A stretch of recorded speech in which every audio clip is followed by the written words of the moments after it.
Ciao! This evening I'll be doing a classic Parmigiana. In Italy there are many versions of Parmigiana. Some people put meat in it, some people put ham and varieties of cheese. I will be making the classic, most basic Parmigiana, which is also really nice. Using a bread knife, remove the bum from the aubergine, hold it firmly and start slicing it. I'll be making each slice approximately 1 centimeter wide. Place your aubergines on the worktop and using a brush and a little olive oil, apply some on each aubergine, just on one side. Place them on a frying pan facing down with the side of the olive oil. As they start sizzling, place the lid on and turn the temperature down to a simmering position, something like number 3 or 4 out of 9 in my case. And leave them alone for a few minutes as the steam will cook them mostly, and we will come and check them in a few minutes. So while the aubergines cook away, we will make a tomato sauce. This is also very basic. Apply a little olive oil in a saucepan. Crush 1 clove of garlic and including the skin, put it inside it. Put it on the hob, turn it on a medium to high temperature, and once the garlic starts sizzling, add your tomato sauce. Add a pinch of salt.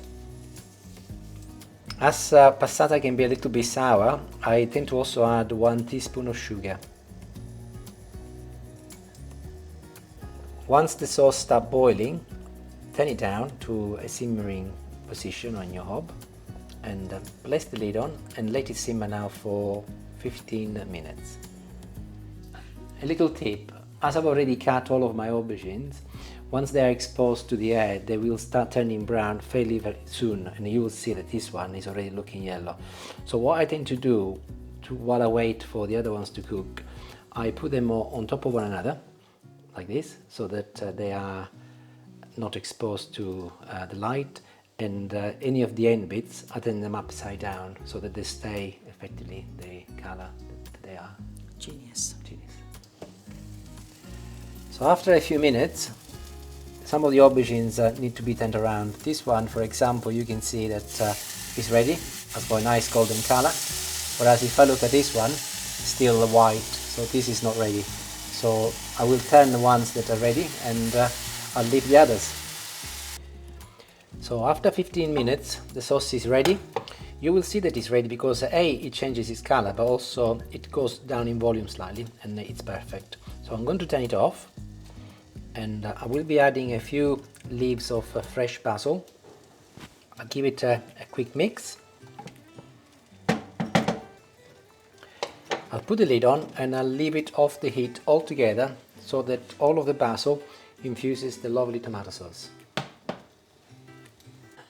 All of the aubergines have been cooked, and you will know that they are done, because they are nice and soft, but also they should be all translucent, and they are just cooked now.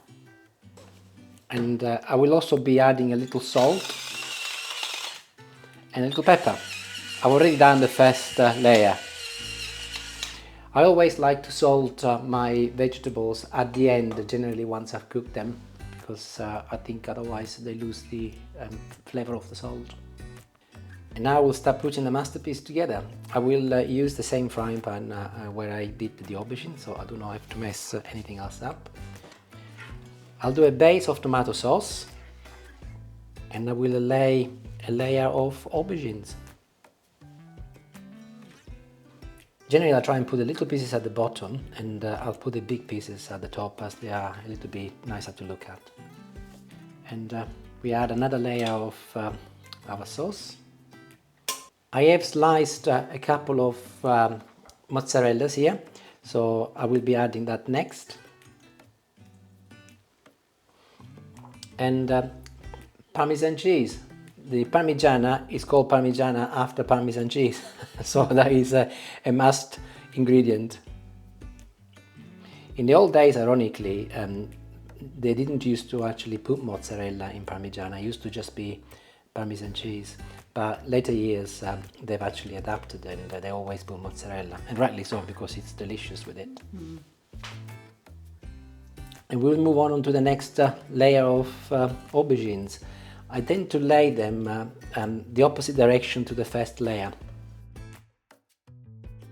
By the way, a little tip about Parmesan. I know you can buy pre-grated Parmesan. Avoid doing that. Always buy the wedges. Tastes nicer, it will keep in your fridge for longer, and it's also fresher in the long run.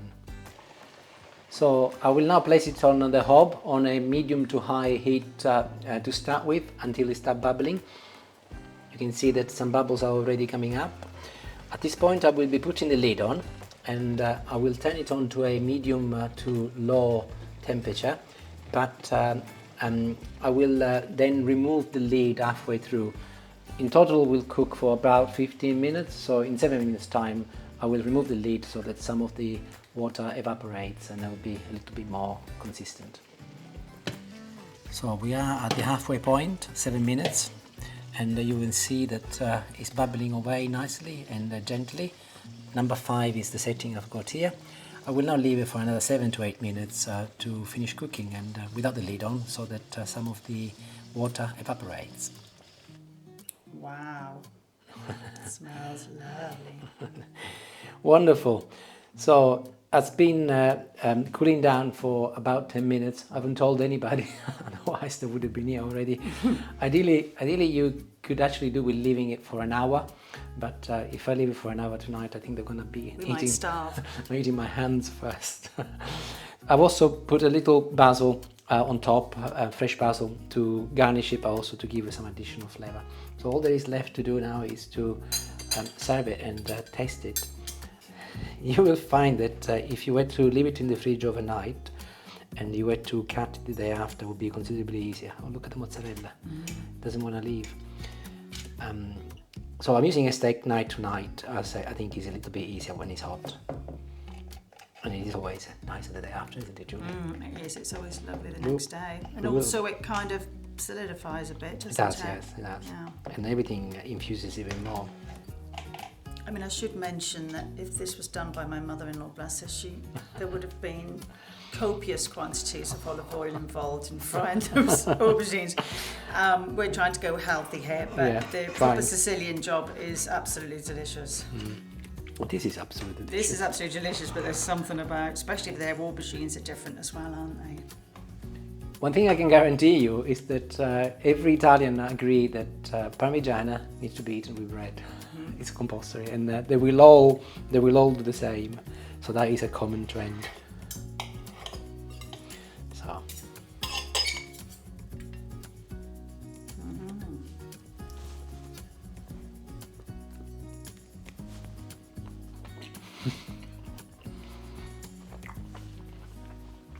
Tastes like Parmigiana. What can I say? Lovely. Serve my portion. Yeah, indeed.